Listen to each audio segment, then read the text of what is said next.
Welcome back to our YouTube channel, guys. This week I am going to embed a scorpion and a crystal geode. So it is a little unique piece to be displayed around the home. It can be for that spooky Halloween season, or it can just be to memorialize a piece. So I'll go through what we have today to start with and what we'll be using, and then we'll get into it. So we will be embedding with our deep cast resin. But I also need to be able to position my scorpion in place and tack it down so it's not going to move when I do pour the deep cast resin around it. So that's where our Resi Ultra Cure comes into place.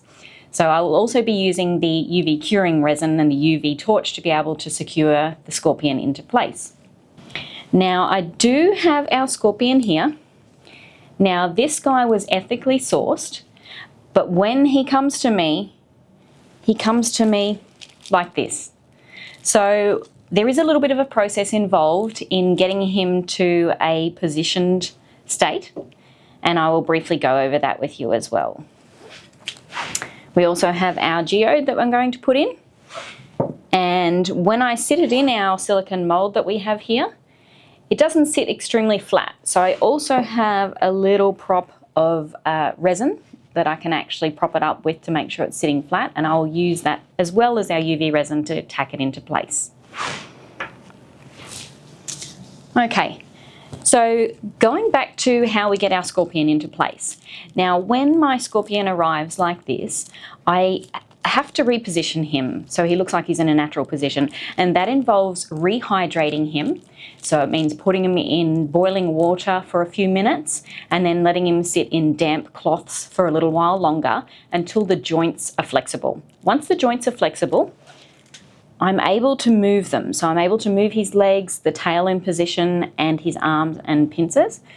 Once I've got the position and I'm happy with it, I actually put him in a bucket of silica gel. And silica gel allows me to dry him back out. Because I've rehydrated him, I've added moisture back to him, and you cannot put moisture in resin. If you embed anything that has any moisture content in your resin, what happens is over time that moisture will want to escape and the natural decomposition will want to happen.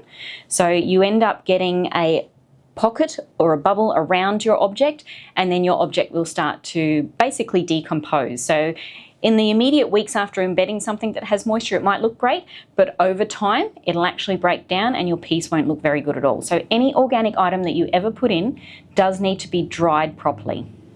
Now, the other thing that I created was this little crystal mount that I'm going to use to help support the geode, and I just had a silicone crystal mold. So when I had a little bit of leftover deep cast, I poured that, and I've used exactly the same resin. So majority of this will disappear when I've embedded it with the resin because it's a translucent color. Plus it'll be sitting behind the geode, so not overly noticeable, but just to help us position it.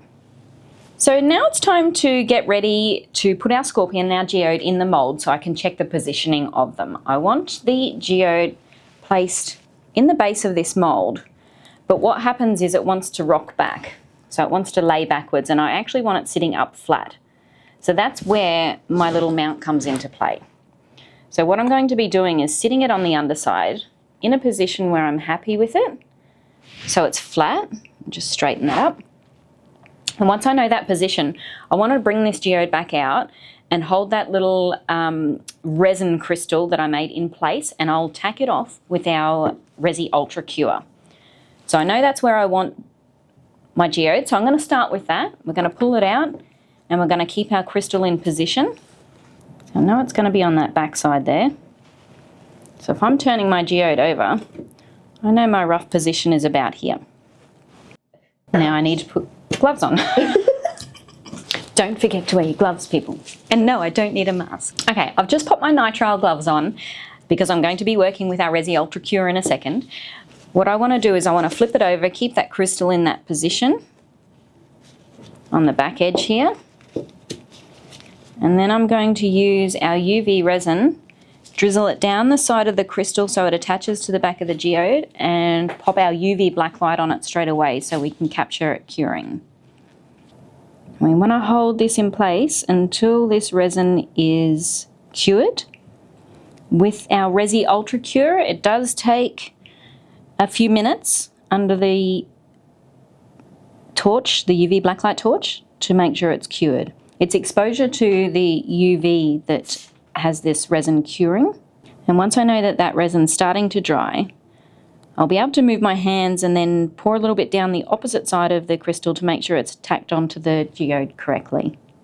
Now, prior to me attaching my little resin crystal on with the Resi Ultra Cure to the back of my geode, I've made sure I've dusted off the surface of my geode. It did come to me relatively clean, but just to ensure that we get good adhesion, we want to make sure that there's no dust or surface contaminants on it. So I did give it a light brush over with a wire brush and just made sure I wiped it down with a cloth with isopropyl.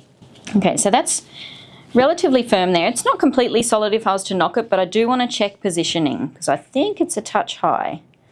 It is a touch high. So I'm going to just move it, pull it back off, and just check in reference to where that little dribble is, where I pop that in. Okay, so I know my crystal needs to be just above my little dribble. So my little dribble there is where it was attached and I've just broken it free. So I'm going to do that again and just put it in position a little bit lower. And just make sure I dribble it down and that it attaches to the geode at the same time. Pop my UV light straight on it. I'm just making sure I hold it in position while it is curing. And then I'm going to do the same thing again. Once I know it's relatively stable, I'll flip it over and just make sure that I do have it in the right position before I tack it off too much. If it's in the incorrect position, I can just break it off again because I've only got the tip securing to the bottom of the geode at the moment. Okay, I'm going to test it in the mould. And that's actually not too bad. So I will continue to secure it in place. And to make sure it's cured correctly, I just touch it with my glove. If it feels a little bit tacky, I obviously need to put a little bit more of the UV blacklight on it to make sure it is cured. If it feels dry and hard, then we know that the Resi Ultra Cure has cured correctly. And here's a little fun fact for you. Did you know that scorpions, when alive, glow under UV blacklight, but also after they pass, they still glow. So they come out this cool aqua green colour when under UV blacklight. So a nice little effect that if you keep your display piece around your home and you are using something like a scorpion, you can have a UV blacklight on it to change the colour of it. Okay, so my little crystal is now attached to the back of my geode to help support it and not have it drop down. So I'm happy with that. I will be positioning it in the mould to now see where I'm going to place my scorpion, because I also want to tack my scorpion in position so it doesn't float away when I am filling the silicone mould up with our Resi Deep Cast. So position-wise, I kind of want his tail in the top of the point of this mould, just so it's all balanced. But I've just got to hold him in position and make sure that his pincers and his tail don't come out the top of the actual silicone mould. So I think our best option is probably sitting him in just there, so his pincers are just sort of flat. And what I'll try to do first is just tack his little leg down first as the first holding position. So I've just made sure that I've put that Resi Ultra Cure just on his top of his foot, and it drips down onto the geode.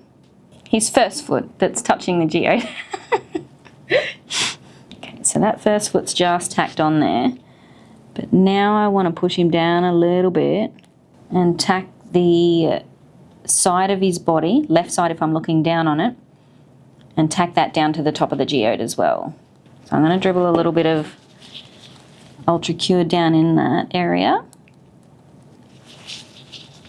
It's important when you're using your Ultra Cure as well to make sure that none of the Ultra Cure sits underneath the object. So when I'm tacking down, I dribble it over the top and make sure it's got contact with the object and then the object it's attaching to.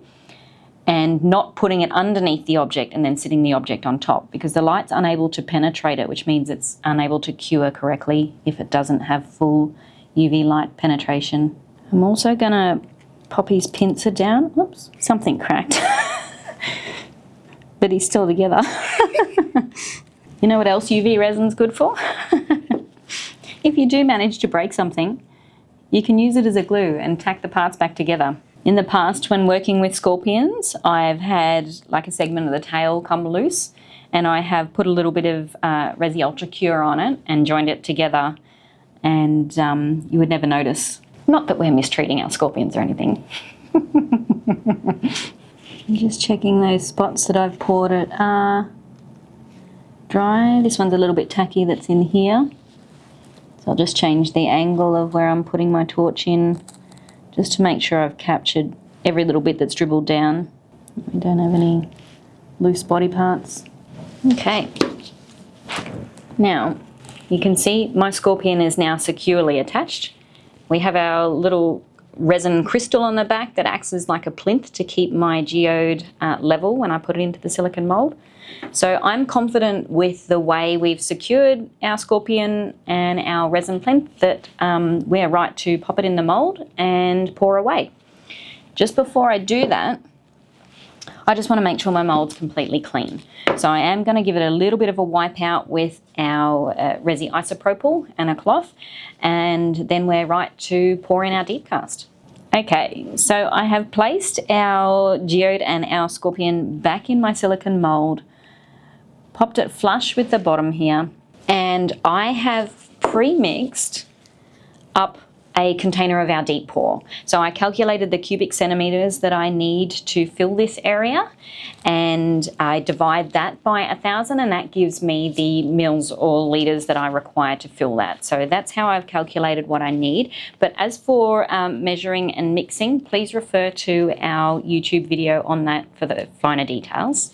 I don't want to introduce too many extra bubbles, so I'm actually going to pour onto an acrylic stirrer, and just so I'm layering it in.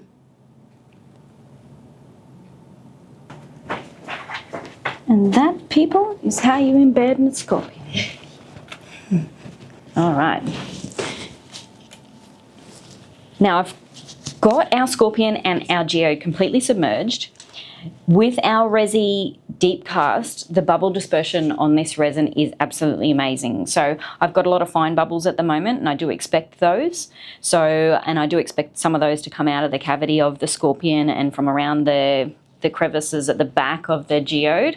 So they will slowly rise to the surface, and as it's curing, they will all pop. With our Resi Deep Cast, I don't actually use isopropyl to mist the surface, because as it gets closer to gelling off, it can actually pucker the surface of the resin. So it is something that I usually leave on its own accord. Those bubbles will pop themselves. So at this point, I didn't have to pre-secure my geode down into my silicone mould, because the geode had a lot of weight to it. So I know it actually won't float up in my resin. And I want to basically just leave this completely untouched for 7 to 10 days to ensure that it's cured properly. At that point, then I can demold it, and we have a piece that's pretty much ready to go. So we'll revisit you in 7 to 10 days. Okay guys, it has now been our 7-day mark, and I've come back to check on our scorpion and geode pour, our deep pour. Now I did leave it unattended, and I wasn't watching it, and I've gotten 2 bubbles escape from the scorpion itself, because it did have trapped air inside of it, being that it was a dried scorpion. So our deep cast releases bubbles extremely well. But as these ones are escaping from the body of the scorpion, it is actually being trapped as the resin's just sort of started to thicken up. But it's a pretty simple fix, and I'm going to show you how. I'm not going to take it out of the mold, but all I need is my chisel. So the aim is to open up the top of the bubble. I then want to do a nice little top coat, and that will actually fill the cavity of what the bubble is after I've opened up the top of it with my chisel. And that repair will be almost unnoticeable when we demold the scorpion. So let's go.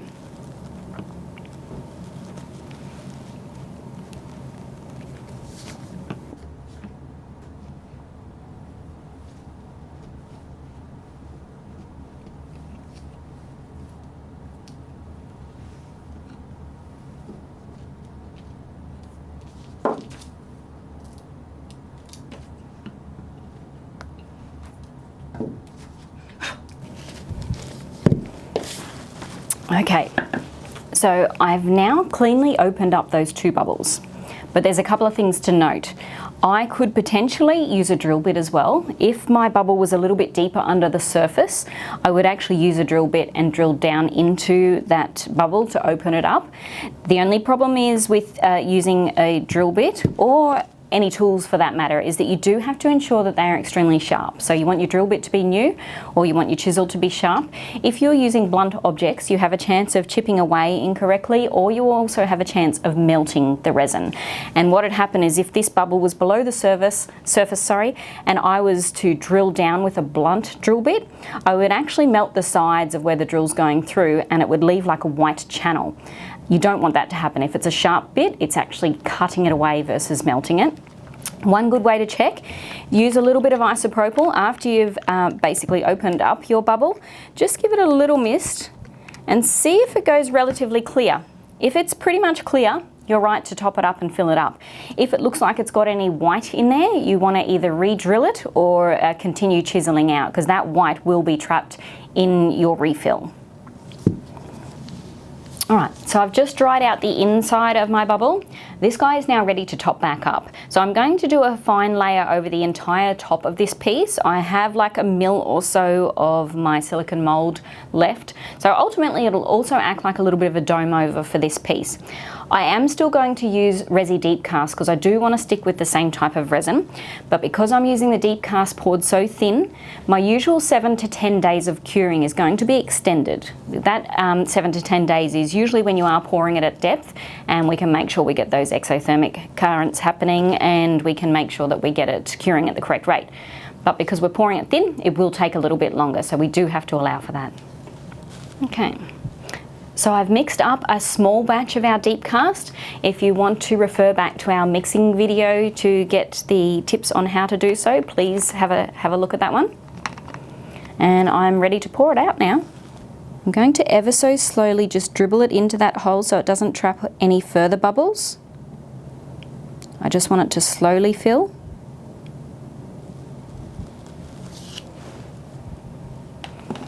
And I'm going to leave it like that.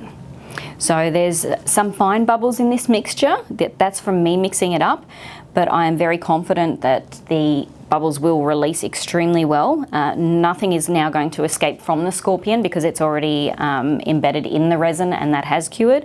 So anything that's left here now is literally going to be coming out on its own accord, and we'll be letting this sit for probably 10 to 14 days now before we demold it and show you the finished result. So we'll be back then.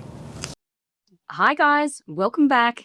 We have our scorpion deep cast here, and it has been just over 10 days since we did our little repair with our chisel to remove the bubbles and a very thin top up layer on it. So I'm really excited because this means we're ready to do mold now. Okay. Because we've got a silicone mold, it's pretty easy. I basically just want to start pulling away from the sides just to release it a little bit. And then after I've done that, I'll just remove it from the top end.